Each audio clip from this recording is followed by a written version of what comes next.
There are very few video games with openings as exhilarating as Mass Effect 2's, an explosive rollercoaster which concludes with series protagonist Commander Sheppard seemingly mere moments from death. It is exciting and shocking in equal measure, and yet the more I think about it, the more I can't help but feel like developer Bioware didn't quite manage to take full advantage of its brilliance. But enough of the doom and gloom, for the time being at least, and let's get things started by first taking a closer look at what makes Mass Effect 2's introduction such an engaging experience. There are a few things in particular I want to highlight, and the first of those is how Bioware handles the game's narrative at this very early stage. To put it simply, it is lovely and succinct throughout, and this very first scene between Miranda and the Illusive Man is a perfect example of that. You're reminded of the events of Mass Effect, which of course vary depending on the choices you made previously. Shepard did everything right, more than we could have hoped for. Saving the Citadel, but leaving the Council to die. Humanity's place in the galaxy is stronger than ever, and still it's not enough.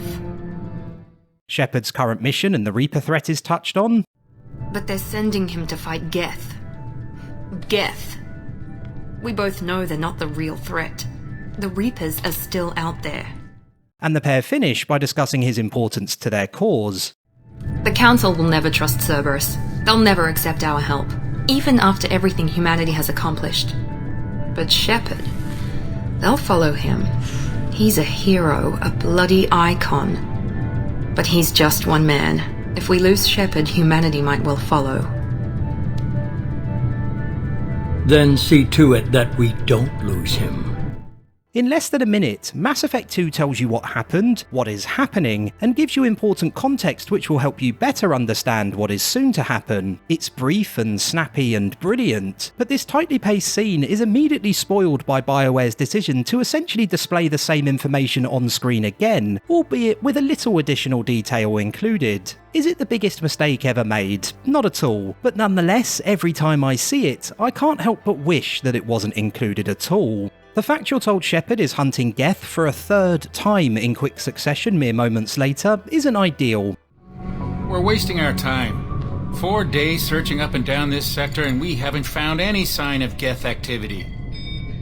But again, the dialogue during this scene, and indeed that which follows during the rest of your short time on the Normandy, is similarly fast-paced and does a great job of providing exposition without ever slowing things down too much. However, it's not the dialogue I want you to focus on here, but the cinematography, which is another thing BioWare absolutely nails. The camera's movement is smooth, cuts aren't too frequent, and the colours featured consist mostly of blues and greys, with splashes of orange and yellow thrown in to prevent things from becoming too dull visually. This doesn't sound like anything special, but it definitely is worth noting, as we'll come back to it again in just a second. But first, a brief word on the Collectors as they begin their attack. These first few minutes go so far towards making the Collectors feel like an almost insurmountable threat, with their lasers quickly cutting through the Normandy like a hot knife through butter. Their superiority is clearly demonstrated to you in the most obvious manner possible, which is of great importance considering they become the main antagonist of Mass Effect 2 when many would have been expecting to take on the Reapers instead.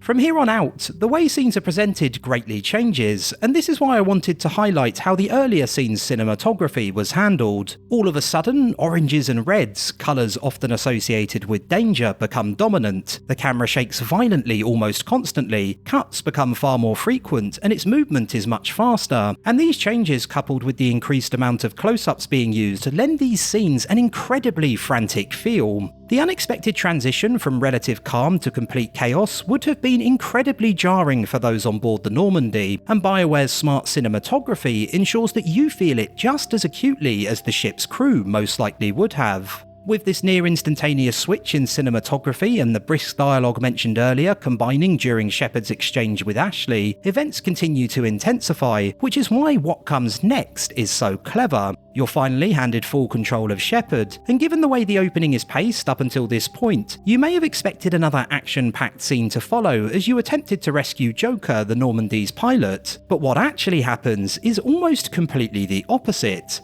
As you make your way towards the ship's top deck, you pass through a door, and everything falls nearly silent as you find yourself in the vacuum of space. Your movement is slowed, blues and greys become the dominant colours once again, and there's little sound to be heard other than Shepard's breathing.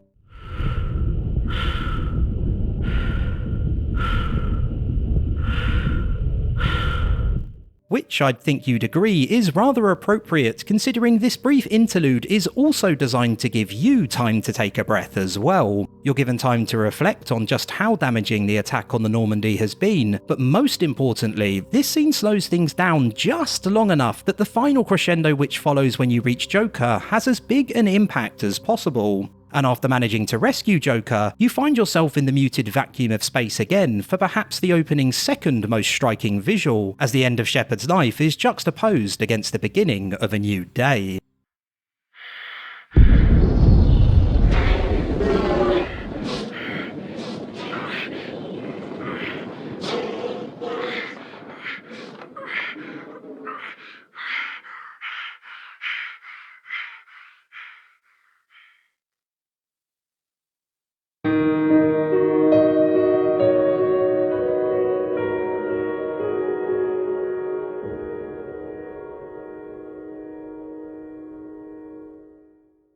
The two primary things that make Mass Effect 2's opening so fantastic are those I've just outlined, the way exposition is handled and its cinematography, but I also can't move on without mentioning the number of questions you're left with following its conclusion. Who were the people conversing at the very start of the game? Where did the ship which attacked the Normandy come from, and who owns it? And is Shepard really dead, to name but a few? It really is the perfect blend of fantastic design, excitement and intrigue, and then in a heartbeat, it's all just kind of ruined. Rather than spend any time taking advantage of their frankly brilliant groundwork, Bioware decides to practically throw all of their hard work away by undoing everything that took place during this opening straight off the bat. Shepard is immediately resurrected. Not long after, the Normandy is rebuilt, and I can never help but feel a distinct sense of disappointment at the way events following the opening are handled. What was desperately needed between Mass Effect 2's opening and Shepard's resurrection was, at minimum, a few scenes which continued to draw out the tension a little longer.